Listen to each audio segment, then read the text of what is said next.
Pengantin pria di luar negeri bisakah akad nikah? Pada prinsipnya setiap akad nikah itu dilakukan oleh dua orang laki-laki. Laki-laki yang pertama adalah ayah kandung dari calon istri, dalam hal ini posisinya sebagai wali nikah. Sedangkan laki-laki yang kedua adalah calon suami. Mereka berdua inilah yang melakukan ijab dan qabul. Jadi ijab dan qabul dalam syariah nikah sebenarnya itu tidak dilakukan antara calon suami dan calon istri, tetapi dilakukan oleh wali istri dan suami dan keduanya sama-sama laki-laki. Asalkan akad antara dua orang laki-laki itu disaksikan oleh minimal dua orang saksi yang memenuhi syarat, maka akad itu sah hukumnya. Dan syarat dari saksi sebatas laki-laki muslim, akil, baligh, merdeka dan adil, itu saja sebenarnya. Jadi sebuah akad nikah itu minimal dihadiri oleh 4 orang laki-laki, yaitu wali istri, wali atau ayah dari istri, suami dan 2 orang saksi. Selebihnya tentu boleh hadir atau boleh juga tidak hadir. Secara hukum kehadiran yang lain tidak terlalu ikut berpengaruh. Masyru'iyah taukil. Dalam syariat Islam kita mengenal istilah taukil yang secara harfiah berarti perwakilan.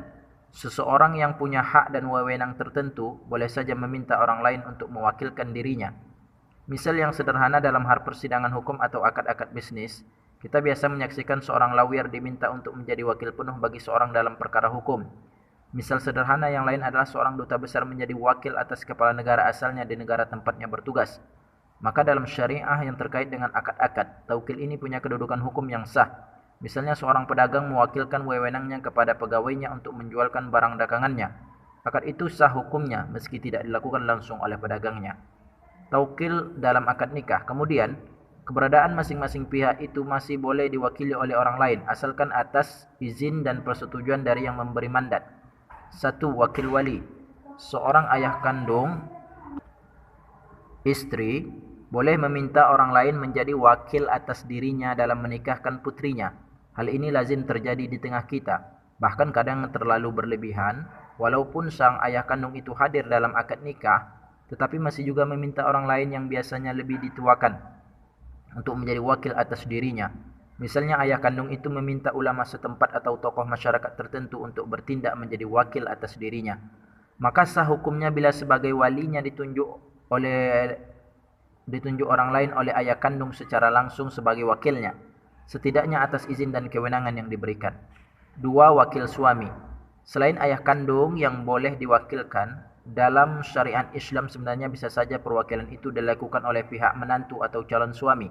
Seorang calon suami boleh meminta orang lain untuk bertindak sebagai wakil atas namanya dirinya dalam perkara ijab qabul, asalkan permintaan itu dilakukan secara benar dan sesuai dengan prosedur, maka tindakan si wakil dalam hal ini sah menurut hukum syariah. 3. Wakil wali PS wakil suami. Dan bisa saja masing-masing pihak meminta orang lain menjadi wakil. Ayah kandung meminta orang lain menjadi wakil dirinya, dan pihak calon suami juga meminta orang lain untuk jadi wakil atas dirinya. Lalu masing-masing wakil itu melakukan akad nikah atas nama dan atas seizin dari masing-masing pihak yang diwakilinya, dan hal itu hukumnya sah dan dibenarkan dalam syariah Islam. Dan hal ini sangat lazim kalau kita lihat dari sudut pandangan hukum. Bukankah dalam sebuah persidangan baik terdakwa maupun penuntut sangat lazim menggunakan jasa lawyer atau pengacara profesional? Para pengacara ini kemudian bukan saja memberikan masukan dan advice-nya, bahkan ikut berbicara di depan sidang pengadilan. Mereka berfungsi sebagai kuasa hukum. Maka hal yang sama juga berlaku dalam masalah akad nikah. Masing-masing pihak baik calon suami ataupun wali sama-sama berhak mengangkat orang lain untuk bertindak atas nama dirinya dalam sebuah akad nikah, dan akad itu bisa sah secara hukum. Kecuali para saksi, justru mereka tidak boleh diwakilkan, karena fungsi saksi justru sangat penting peranannya sehingga tidak bisa diwakilkan. Tapi yang memudahkan, para saksi ini boleh siapa saja, tidak harus yang masih punya hubungan famili dengan masing-masing pihak.